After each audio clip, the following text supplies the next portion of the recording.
Itsy Bitsy Spider, Emma Frost, Number 1, written by Willow Rose, and narrated by Marlon Bracha.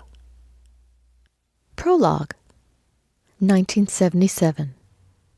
At first she thought it was an accident, that the door to the bunker had shut by accident.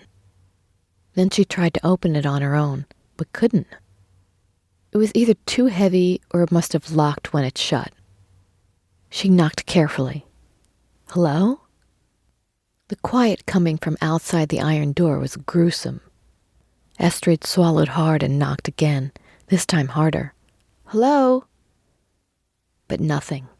Nothing but the horrendous sound of her own breathing. Someone will open it. Once they realize it's been shut, they'll come. Astrid took 10 steps from the door down to the bunker. She felt tired and her feet were swollen. She sighed and sat down on the bench, waiting, staring at the door, anticipating it swinging open at any moment now. It was actually 2 doors separated by a small hallway between them. Even if she hammered, they wouldn't be able to hear her. All she had to do was wait. Someone would eventually come for her, wouldn't they? Of course they would. He would come. He who told her he loved her. Astrid knew she wasn't amongst the smartest of the young kids on the island. Her mother always told her that. But she had good hands and she wasn't a half-bad cook. If she stuck to what she knew, she might be lucky enough to one day have a man, her mother had always said. Now she found one, and he wanted more than just her cooking. He wanted her. He loved her, he said. Then he made love to her in the dunes by the beach. He was nice to her and she wanted him to meet her mother, but he kept telling her, not now, not today. Astrid never thought of asking when. She waited patiently for him to find the time in his busy schedule. She never wondered why he never took her places, why he insisted they only meet at night, or why he never spoke to her except for the dirty words he whispered in her ears. Astrid was educated enough to know wasn't something they would say in church. No, Astrid never thought there could be anything wrong with her relationship to this boy who once said he loved her, who showed his love for her in the dunes again and again, night after night, during that endless summer in 1977. Instead, she started looking forward to their life together, preparing herself to one day become the mother she'd always dreamt of.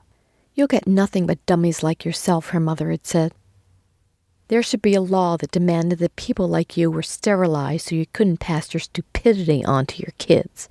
Stupid girl, she said and slapped Astrid across the face. Yes, Astrid was very well aware she wasn't the smartest among people, but she had a good heart to her. That much she knew. One day she would become a great mother to a child that would have the father's intellect, and that child would go on into the world and do great things. I'll show them, she said, sniffling while staring at the closed iron door up the stairs. He'll come for me, won't he? She asked, and her voice echoed into the small room behind her lit only by a light bulb hanging from under the ceiling. Of course he will. Of course. Astrid drew in a deep sigh. She looked around and spotted the big flashlight on the shelf in the corner among blankets, water bottles, and canned food. She pulled it out and held it in her hand. Then she sat down again, waiting for someone to come and get her. Not just someone, him, the boy of her dreams, the love of your life, not just anyone. Astrid sighed and calmed herself down.